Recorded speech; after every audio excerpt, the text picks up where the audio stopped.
네, 여러분 안녕하십니까? 도시공동체연구소의 성석환 소장입니다. 오늘은 아주 특별한 손님을 만나보도록 하겠습니다. 이곳은 따뜻한 밥차, 노숙인을 돕는 그런 사역인데요. 그 사역을 시작하는 사무실에 나와 있습니다. 오늘은 그 사역의 대표이신 정진애 목사님을 만나서 대화 나눠보도록 그렇게 하겠습니다. 목사님 안녕하세요. 안녕하세요. 네, 목사님이시고 또 도시공동체연구소의 행정실장이기도 하시고 또 최근에 교회는 사임을 하셨지만 네. 또 오랜 동안 또 교회 사역도 해오시다가 이제 이 따뜻한 밥차를 시작하게 되셨는데 따뜻한 밥차는 주로 어떤 일을 합니까? 따뜻한 밥차는 먼저는 이제 주일에 지역 인근에 계시는 노숙인 분들에게 이제 인근이라는 게 이제 동네가 어디죠 그러면? 야탑과 야탑? 모란 쪽 지역에 계시는 노숙인 분들한테 식사를 준비해서 그분들이 계시는 곳을 직접 찾아가서 도시락을 전달하는 일들을 하고 있습니다. 주일만 하는 거거든요. 그러니까 네, 주일만. 왜 주일만 하죠? 이거? 주일만 이 사역을 시작하게 된 것은 사실 저희 인근에 노숙인 분들이 많이 계시거든요. 근데 이제 그분들을 이미 돕고 있는 기관이나 단체들이 또 많이 있고요. 그래서 사역을 시작하기 전에 그런 기관이나 단체를 직접 찾아가서 이야기를 들어보니까 노숙인들이 실제로 배가 고픈 배가 고픈 요일이 이제 주일이라는 이야기를 하시더라고요. 다른 단체가 안 하니까. 네네. 사각지대네요, 완전히. 네네. 그래요. 근데 이런 일을 목사님은 어떻게 하게 됐습니까? 동기가 어떤 거였죠? 이 일을 하게 된 계기는 제가 이제 신대원 때 교회박 실천이라고 하는 그 과목 가운데 서울역에 있는 노숙인들에게 식사를 제공하고 그들을 돕는 이제 소망을 찾는 이 교회에 방문하게 됐어요. 그래서 네. 그게 아마 큰 계기가 됐다는 생각을 하게 되고 이후에 시간이 조금 지났는데요. 저희 이제 교회가 머물고 있는 그 야탑 인근에도 노숙인 분들이 있었는데 어느 날 이제 그분들한테 시선이 가게 됐어요. 그래서 몇 주간 시선이 가게 되면서 교회가 지역 안에 있고 또 지역을 섬길 수 있는 선한 일들이 없을까라는 고민을 하게 되면서 그들에게 한 끼 식사를 제공하는 봉사 형태로 이 일을 시작하게 되었습니다. 제가 알고 있기로는 이게 그 하모니 포 시티라고 하는 법인 허대강 목사님이 대표를 알고 있는데 네. 그 법인 안에서 비영리 단체의 정체성을 가지고 활동하고 있는 것으로 알고 있는데 맞습니까? 네, 맞습니다. 근데 이게 또 교회이기도 하다는 얘기 들었는데 얼마 전에 개척교회 예배까지 드렸다고 하던데 네. 이게 교회 맞습니까? 네, 교회가 맞고요. 우선은 저는 개인적으로 생각할 때 이 시대의 교회는 굉장히 다양하게 존재할 수 있다라는 생각을 해봐요. 그래서 기존의 교회도 중요하고요. 새롭게 시작한 또 다른 형태의 교회도 필요하다는 생각을 하게 되어지는데 저희가 교회라고 말할 수 있는 것은 이런 이유 때문인 것 같아요. 저희가 이제 노숙인 분들을 만나면 단순히 식사를 제공하고 그것으로 끝을 내는 것이 아니라 그분들 가운데 한 분이 이런 이야기를 한 번은 하더라고요. 네. 뭐 식사야 사실 그냥 한 끼 안 먹고 하루 안 먹는다고 해서 뭐 큰 일이 생기진 않는다. 근데 이제 실제로 그들에게 가장 큰 어려움은 외로움이다라는 이야기를 하더라고요. 네.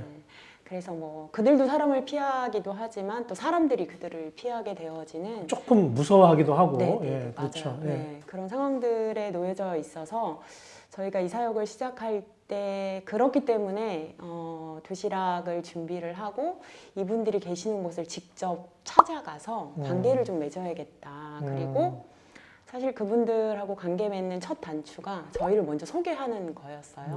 네. 그래서 소개하고 저희들 이야기하면 자연스럽게 이제 함께한 시간들이 만들어지다 보니까 그분들 이야기들 듣게 되고 지금은 사실 방문하면 그분들이 이제 저희들 올 시간에 정해진 장소와 시간이 있기 때문에 저희들 맞이할 준비를 해주시기도 하고 많은 이야기들을 해주시면서 저희들을 붙잡기도 하시고 이제 이런 관계 형성을 하게 되면서 실제로 저희 봉사팀 안에서 하나님이 어떤 분인지 또 하나님이 사람을 대하는 그 마음이라든지 이런 여러 가지들을 공감하고 느낀다라는 이야기들을 많이 전달받게 되고요.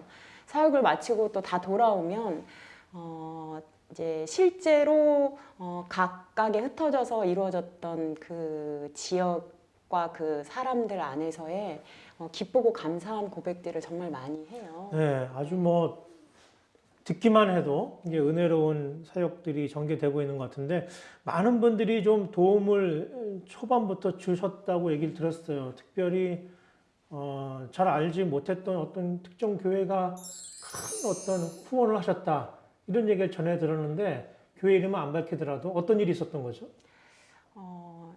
사역을 하겠다라고 이제 시작을 하고 그림을 그려가던 중에 실질적인 게 이제 재정적인 부분이잖아요. 그렇죠. 그래서 제가 사역하던 이제 그 교회의 당시 목사님께서 잘 아시는 목사님께 저를 소개하게 된 거죠. 그리고 그 친구 목사님한테. 네네. 네. 친구 목사님께 저를 소개하고 또 친구 목사님 저를 만나게 되면서 사역 이야기를 좀 듣게 되셨어요. 네. 근데 이제 그 목사님께서 젊은 시절에 사실 해보고 싶었던 사역 중에 하나였어요. 이런 사역이? 네. 그래서 저를 되게 이렇게 격려해 주시면서 그 교회에서 큰 금액을 앞으로 이 사역을 어떻게 가장 중요하게 여기시는 게 어떤 걸까요? 사실 그린대로 그려지지가 않는 사역 가운데 하나인 것 같아요. 그래서 앞으로를 생각해 보면 그냥 이제 이 따바비 여기 성남시청이라고 하는 이 지역 안에 있으니까 이 지역 안 최소한 이 지역에 계시는 노숙인 분들한테는 친구 같은 곳이 되면 좋겠다. 네. 네. 노숙인들의 친구. 사실 노숙인들을 위한 사역을 하는 단체는 굉장히 많잖아요. 네네. 여러 단체가 있고 다들 애들을 많이 쓰고 있는데 현장에 가보면 참 쉽지 않겠다는 생각이 드는데 제가 얼핏 듣기로 최근에 어떤 그 사역을 하러 갔었는데 노숙인이 세상을 떠난 경우도 있었다고 들었습니다. 충격이 좀 있었을 것 같고 그 함께 하셨던 분들이 또 도전을 많이 받았을 것 같아요. 어땠나요? 그날 상황이?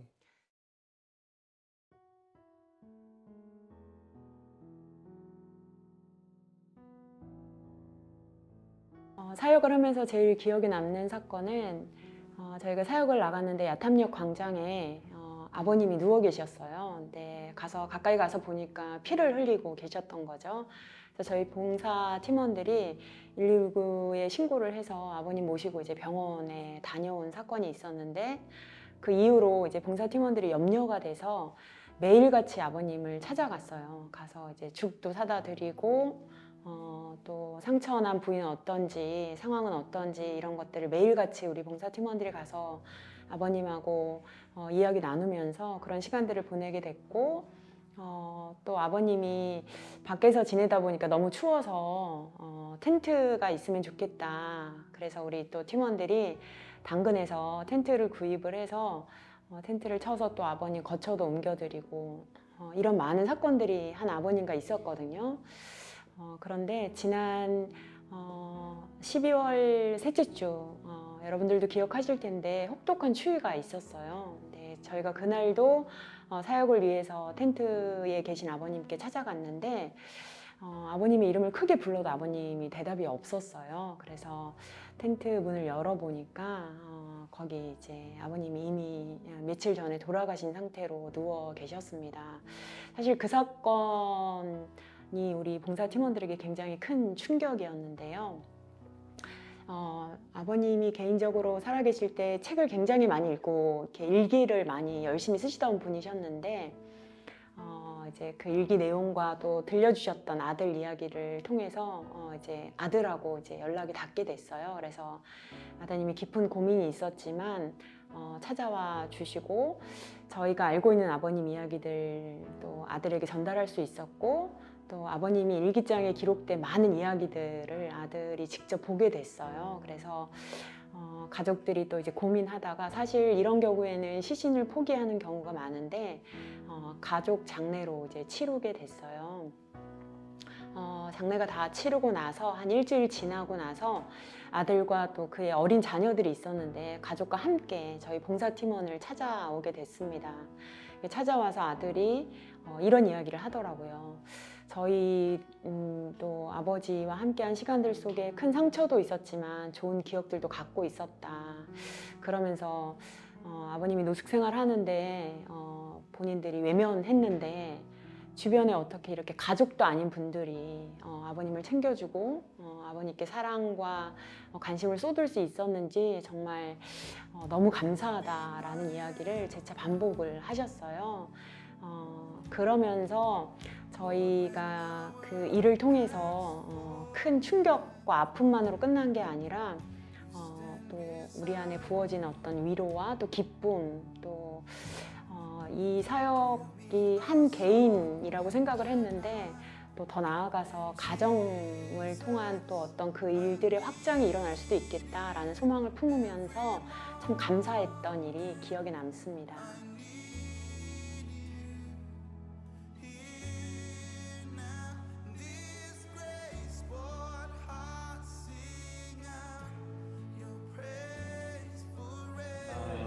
저 항상 약간 뭔가 약간 되게 알 수 없는 약간 기묘한 약간 신기한 감정을 느껴요. 맨날 이거 하면서 이렇게 봉사를 같이 하면서 우리 사이도 더 좋아지고 우리 사이도 더 좋아지면서 근데 그게 좋아. 되게 뭔가 한 번씩 생각이 나잖아. 거기를 지나가고 있으면. 그지 맞아. 맨날 여기 지나갈 때마다 오늘은 좀 한 번 뵈시면은 뭐 맛있는 거 사드려야지 약간 이런 생각도 들기도 하고 약간 또 따로 더 챙겨드리고 싶은 마음도 있고.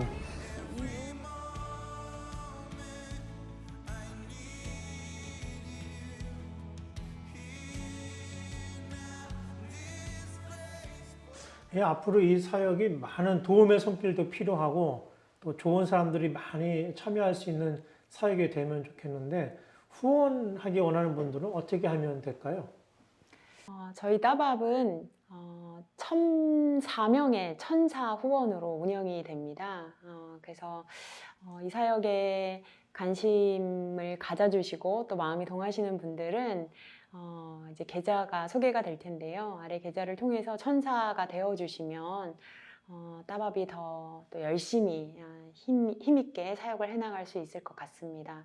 뿐만 아니라 또 따밥은 여러 가지 필요한 후원 물품들이 있어요. 예를 들어서 매주 저희가 이제 밥을 해서 나가기 때문에 쌀을 비롯한 김이라든지 또 그분들이 한 주간 지낼 수 있는 컵라면 이런 것들이 좀 필요하거든요. 그래서 이런 물품들을 또 후원해 주시면 감사할 것 같습니다. 오늘은 따뜻한 밥차, 줄여서 따밥인데요. 따밥의 대표이신 정진애 목사님을 만나서 훈훈한 이야기 들어봤습니다. 도전 받으시는 모든 분들 함께 참여해 주시길 바랍니다. 감사합니다.